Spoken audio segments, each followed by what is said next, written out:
Who are some women that often get overlooked in history but had major contributions to society?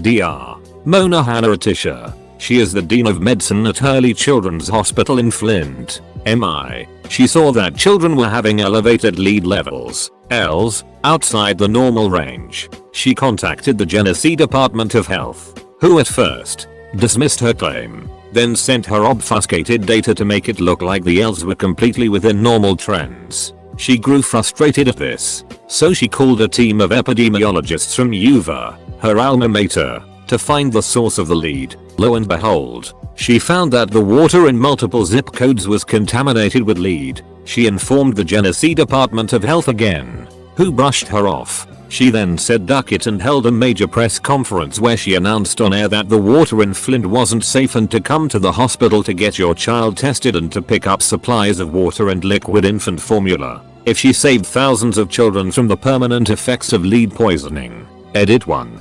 Thanks for the awards. Edit 2. It was VT, not UVA. Apologies to all the VT alumni who DM'd me about it.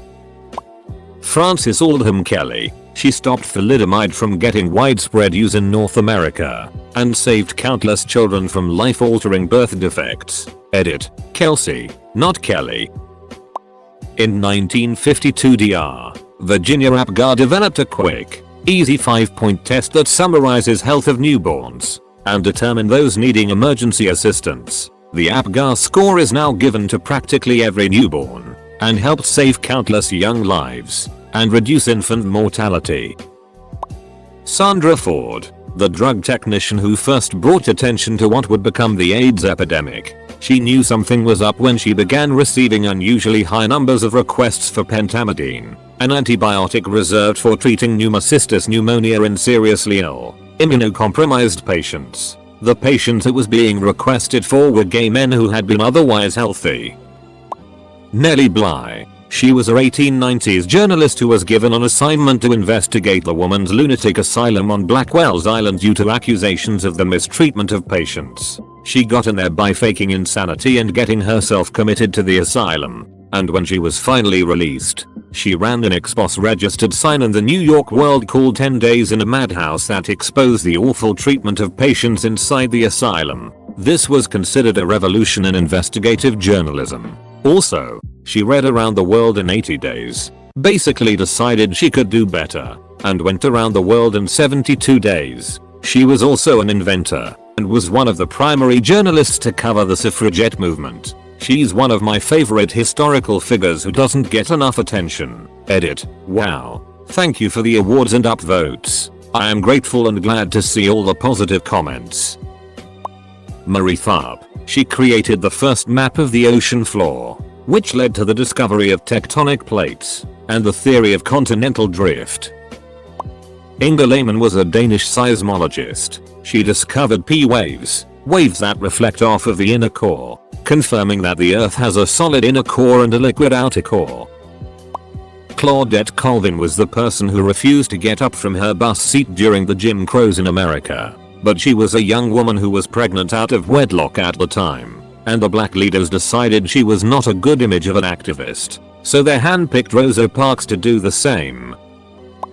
Mary Anderson invented the windshield wiper in 1903. As soon as the patent expired, it became standard in all cars. She attempted to sell it while she had the rights to it, but most manufacturers refused to believe it was a feature of value, and it is likely her being female colored their lack of enthusiasm. The Allied codebreakers at places like Bletchley Park during World War II. They worked incredibly long, tedious, and stressful hours and were a major contributor to the war effort and military intelligence. But their work didn't even receive official recognition from the British government until 2009, 64 years after the war ended. King Tamara of Georgia. She now represents the Georgian nation in Civilization VI. But before that, not a lot of people knew about her, and whenever she is mentioned as queen. But she was given the title of king because she was recognized as an equal monarch. Her husbands didn't have any royal titles. This is an undisputed fact in Georgian historiography. IDK about Western scholars. But whenever she is mentioned on the internet or mainstream, would it be Wikipedia or a video game, Like CVI, she is denied her lawful title and that just pisses me off. Daphne Oram, first ever composer to produce electronic sound. She pioneered electronic music and lead the path for music today. She even wrote a piece called Still Point that she was never able to perform live because of sexism by her peers, and she never heard it live before she died. But it was performed for the first time in 2018 using a replica of a machine Daphne had created to electronically manipulate a live orchestra. Bessie Coleman. She was a black woman who wanted to learn to fly. No one would teach her. She learned that the French would, however. So she moved to France, learned French and how to fly. Then she came back to the States and taught whoever wanted to learn. She was alive same time as Amelia Earhart and got no recognition at the time. Henrietta Leavitt. She was an astronomer at Harvard and discovered a type of star called a Cepheid. Cepheid stars all pulse at the same rate. That lets us know how far away they are. Because of her, we were able to determine how big the universe is along with many more things concerning its properties. Henrietta Lacks. She saved millions of lives and made a critical contribution to the world of medicine. But unless you're in the medical field, so you've probably never even heard her name. Henrietta Lacks was a young, black mother of 5 when she died in 1951 after being diagnosed with an aggressive cervical cancer at Johns Hopkins. Dr. George G. was working at Hopkins at the time, trying to culture cells in the laboratory. Lacks cells were among dozens sent to his lab, but they were the first to ever survive and grow. Her cells, a unique and aggressive type, were later described as 1 in 3 billion. Scientists called these resilient cells HeLa, taking first 2 letters of Henrietta and Lacks. HeLa cells were used to test the polio vaccine, develop in vitro fertilization, and several chemotherapy drugs among hundreds of medical advances, grown and sold around the world. Lacks' legacy lived on in her cells. They have traveled to space. They have been embedded in a nuclear bomb, but for decades, the Lacks family had no idea. Eleanor Marx, maybe overlooked because of her dad. She played an important role in British trade unions, which forced the move from a 12-hour working day 6 days a week to an 8-hour day 5 days a weekend. Those extra hours to go on a walk, play Xbox, learn something new or just chill is a pretty big contribution. For Scotland, I'd say the Edinburgh 7 basically paved the way for women being allowed to get into university in the UK. Cecilia Payne discovered what universe is made out of, and don't even get a mention in textbooks. Agent 355. We still don't know her true identity to this day, but that was the code name of one of the first American spies. Some historians dispute whether it was an actual person or just code for when a woman presented useful information. If that's the case, then Agent 355 could be multiple women that had a huge influence on history during the birth of America. Elsie McGillacher, Queen of the Hurricanes. She was the world's first female to earn an aeronautical engineering degree. The 2 major things she did was, she designed the Maple Leaf Trainer LL, and she was to look over manufacturing operations at the Canadian factories that built the Hawker Hurricane. Virginia Hall has a building named after her at the CIA. She was an American woman from Baltimore who went to Europe in the 1930s, lost her leg in a shooting accident, then proceeded to become a leader in the French resistance and master of disguise, all with a wooden leg. The book A Woman of No Importance is about her and came out last year. Belva Lockwood, one of the first female lawyers in the US and ran for president in the 1880s. Irina Sendler worked with others to smuggle Jewish children out of the Warsaw Ghetto during World War II. Irina Sendler. Hedy Lamarr. Also today's her birthday. Sister Rosetta Tharpe. She was super influential to early rock musicians like Chuck Berry, Little Richard, Elvis Presley, Jerry Lee Lewis and so many more. Johnny Cash even said that she was his favorite singer, and she was also one of the first to play around with heavy distortion on her electric guitar. She's called by some the godmother of rock and roll, but I guarantee you that the average person has never heard of her. Edit. Here's a cool compilation of some of her guitar solos from films so you can see how much she rocks. Madam C, capital J. Walker developed black hair care products and marketed them through her business she founded, which ended up making her the first female self-made millionaire. Anna Connolly invented the fire escape in 1887. That same year, Josephine Cochrane invented the dishwasher.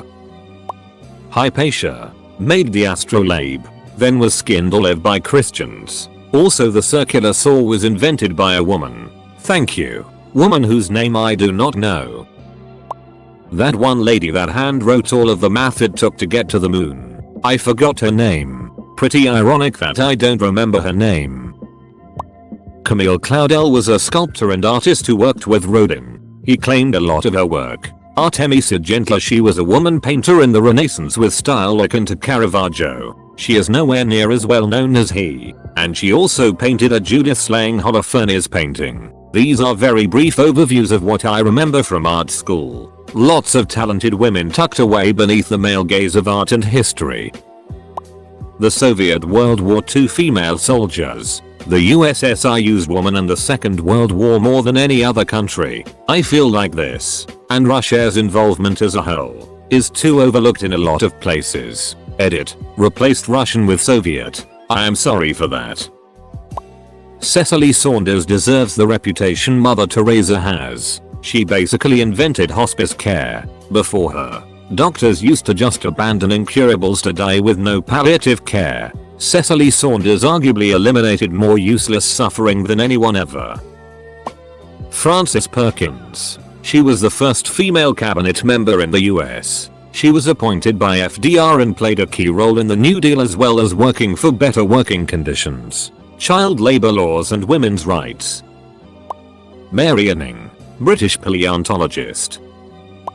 Carol Kay. Carol Kay, the first lady of bass playing. She played over 10,000 sessions, including albums from Frank Sinatra, Beach Boys, Stevie Wonder, and the Monkees. I can thank the marvelous MRS, Weisel and the subreddit for educating me about her. Michelle Mouton. It's just auto racing. Not super important in the grand scheme of things, but holy it. She was probably the best rally driver and hill climber of her era and one of the best ever. She was also very involved in innovating all-wheel drive racing and safety standards. And she raced in the Group B class, which takes a level of skill, guts, and complete disregard for safety that has never been, and never will be matched. Lise Meitner. He is a Jewish physicist that worked with Otto Hahn in research on radioactivity. She had to flee Nazi Germany, but continued on with her work in Sweden and helped discover nuclear fission, while Hahn received the Nobel Prize for Chemistry for the discovery of nuclear fission. Meitner was also part of that research. She was also offered work with the Manhattan Project, but refused because she opposed nuclear weaponry. The element meitnerium was named for her after her death. Clara Barton helped with getting medical supplies during the Civil War and then founded the Red Cross, a legend in my books. Emmy Noether. I don't understand what she did, but leading mathematicians say her work was groundbreaking, so I'll take their word for it. The lady that painted the lanes on the roads for the first time. She did it because she was almost in an accident one night and didn't want it to happen to anyone else. Globally, perhaps Kate Shepherd, who was the leader of the women's suffrage movement in New Zealand when New Zealand became the first country in the world to give women the right to vote. Locally, she is acknowledged by appearing on our $10 note, but I would say globally few people would probably know of her and the impact she has had for democracies across the world. Not sure if this is major, but this woman, Stoser, was my dad's aunt. First female chemist for Dow Chemical. Heard a lot about her but never got to meet her. May I recommend a series of short YouTube videos by Sandy Tokesvid called Vox Talks. She is a delightful UK TV personality, and during their lockdown earlier this year she made several dozen videos, all about overlooked women in history. Every woman who wasn't a monarch. TBH. How many suffragettes can you name? And compared to that, how many do you think it took? Just in the UK? When we look back at history, it's easy to think, oh, it would have happened sooner or later anyway, because from where we stand, It looks like that, but no, it didn't happen by some organic wave of history. It was made by real people. Those real people are the ones overlooked in the history books. History is not the rocks visible in the stream. It is the stream. Same thing goes for men. And the civil rights movement too. Big Mama Thornton. She sang the hit Hound Dog a few years before Elvis Presley made it popular. But I believe because of the color of her skin, she couldn't get as much recognition. I still prefer her version over Elvis. Simone de Beauvoir was a French writer, intellectual, existentialist philosopher, political activist, feminist and social theorist. Though she did not consider herself a philosopher, she had a significant influence on both feminist existentialism and feminist theory. Excerpt from Wikipedia. Might be late to the party, but Harriet Beecher Stowe is an integral character in American history. She wrote Uncle Tom's Cabin, exposing the cruel reality of slavery to the American public. Harriet Tubman and Sojourner Truth were both incredible women. But nobody talks about the National Association of Colored Women and the amazing support they provided to those women and the civil rights movement in general. Temple Grandin, a woman who, despite being diagnosed with autism at the age of 4 in 1954, when autism was a sentence to a mental institution, ended up doing wonders for the livestock industry and is still around today to tell the tale. Dolores Huerta, co-founder of the United Farm Workers Union with Cesar Chavez in the 1960s. She was a civil rights activist and advocated for immigrant worker rights by boycotting white grape owners. Farm workers were exposed to insidious pesticides, poor working conditions and awful pay. Her determination has changed the landscape of working rights and influenced many to stand up against unfair treatment and discrimination. She has historically lived in the shadow of Chavez, but now can have some recognition because of her involvement in countless social justice movements. She is a civil rights icon and should get the credit she deserves.